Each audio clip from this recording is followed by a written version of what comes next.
Hello everyone, कैसे हैं आप लोग। जैसा कि मैंने डिस्कस किया था कि हम लोग एक एक करके थ्योरेटिकल पोर्शन पढ़ेंगे।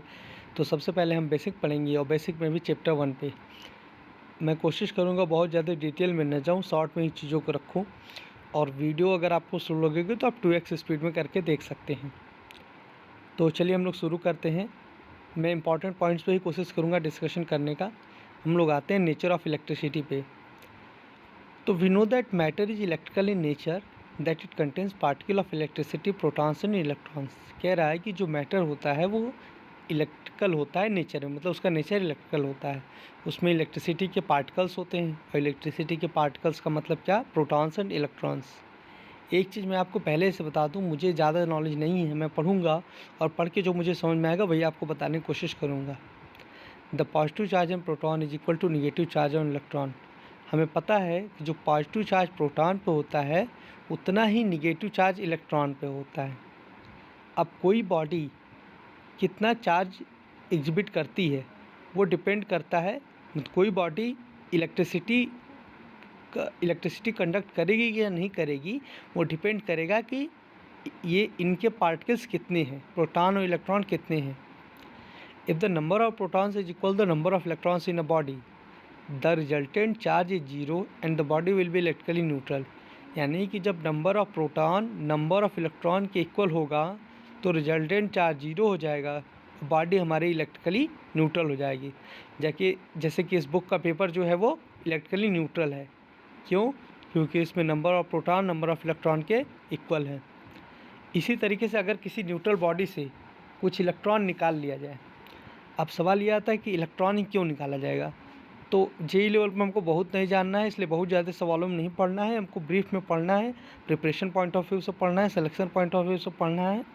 तो बेसिकली हम ये जान लेते हैं कि इलेक्ट्रॉन्स क्या होता है, बहुत ही मोबाइल होता है, बहुत ही हल्का होता है वेट, और आउटर सेल में होता है, इसलिए उसको आसानी से निकाल सकते हैं। तो इलेक्ट्रॉन निकाल लिया तो इलेक्ट्रॉन की कमी हो जाएगी। इलेक्ट्रॉन की कमी के कारण बॉडी पे पॉजिटिव चार्ज आ जाएगा क्योंकि प्रोटॉन्स तो उतने ही हैं। इसी तरह अगर किसी बॉडी को इलेक्ट्रॉन दे दिया जाए, ठीक है, तो वहाँ पे क्या हो जाएगा, इलेक्ट्रॉन के एक्सेस हो जाएगा। अब इलेक्ट्रॉन एक्सेस हो जाएगा तो बॉडी हमारी निगेटिवली चार्ज हो जाएगी।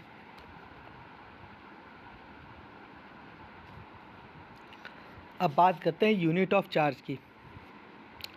तो अब हमको पता है कि चार्ज इलेक्ट्रॉन पे इतना स्मॉल हो सकता है कि उसे यूनिट ऑफ चार्ज नहीं लेते, ठीक है। हम कूलाम को यूनिट ऑफ चार्ज लेते हैं। तो अब हम पूछा जाए कि ऐसा यूनिट ऑफ चार्ज क्या है, कूलाम, उसको कैपिटल सी से दिखाते हैं। और एक कूलाम चार्ज किसके इक्वल होता है, 625 इंटू 10⁻16 इलेक्ट्रॉन्स के इक्वल होता है। यानी कि 1 coulomb equal to charge on 625 into 10⁻16 electrons. उसको हम ये भी लिख सकते हैं कि 6.25 इंटू 10⁻14 इलेक्ट्रॉन्स। इसका मतलब है कि जब भी हम ये कहते हैं कि बॉडी पॉजिटिवली चार्ज है, इसका मतलब है कि उसमें से इलेक्ट्रॉन निकाला गया तभी पॉजिटिव चार्ज होगा। और अगर 1 कूलाम चार्ज है, इसका मतलब 625 इंटू 10⁻16 इलेक्ट्रॉन उसमें से निकाला गया है।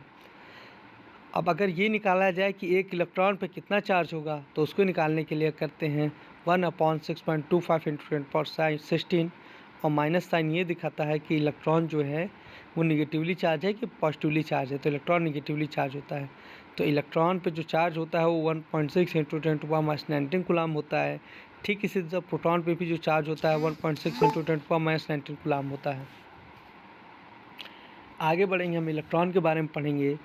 Since electrical energy generally deals with tiny particles called electron, these small particles require detailed study. We know that electron is negatively charged particle having negligible mass. मतलब इसमें ये कह रहा है कि इलेक्ट्रॉन से रिलेटेड ये होता है। तो हम इलेक्ट्रॉन के बारे में पढ़ेंगे और इलेक्ट्रॉन की कुछ प्रॉपर्टीज़ के बारे में पढ़ेंगे। जैसे इलेक्ट्रॉन पे चार्ज जो है 1.602 इंटू 10⁻19 कूलाम होता है। मास जो होता है 9.0 इंटू 10⁻31 होता है। इसको याद रखने के लिए आप 9.1 इंटू 10⁻31 kg कर सकते हैं।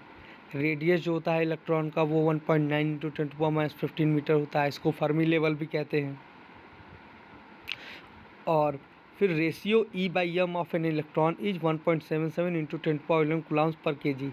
यानी E/m का अगर हम रेशियो निकालें तो वो आ जाएगा 1.77 इंटू 10⁻11 कूलाम्स पर kg।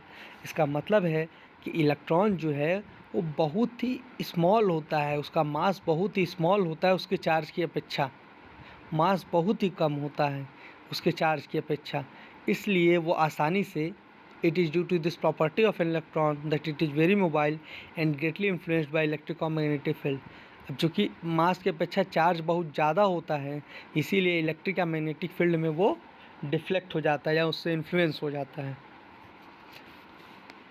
तो ठीक है, इसी तरीके से हम लोग डिस्कशन करते करते आगे बढ़ेंगे। ये आज का पार्ट था, फिर हम लोग थोड़ा कल करेंगे, थोड़ा किसी और दिन करेंगे, थोड़ा जब भी मुझे टाइम मिलेगा तो मैं इस तरीके से डिस्कस करने की कोशिश करूँगा। आप अपनी तरफ से कोई एडवाइस सजेशन ऐड करना चाहें तो कर सकते हैं। आप नीचे कमेंट बॉक्स में कमेंट ना करिए, क्योंकि वो कमेंट्स मैं रेयरली पढ़ने वाला हूँ। अगर आपको कोई कमेंट करना है तो मेरा व्हाट्सअप नंबर मैं नीचे भेज दूँगा, नीचे लिख दूँगा, आप उसमें मुझे कमेंट कर सकते हैं, उस पे मुझे व्हाट्सअप भेज सकते हैं। जो व्हाट्सअप होगा वो मैं देख लूँगा, जनरली यूट्यूब के कमेंट्स में नहीं देखता।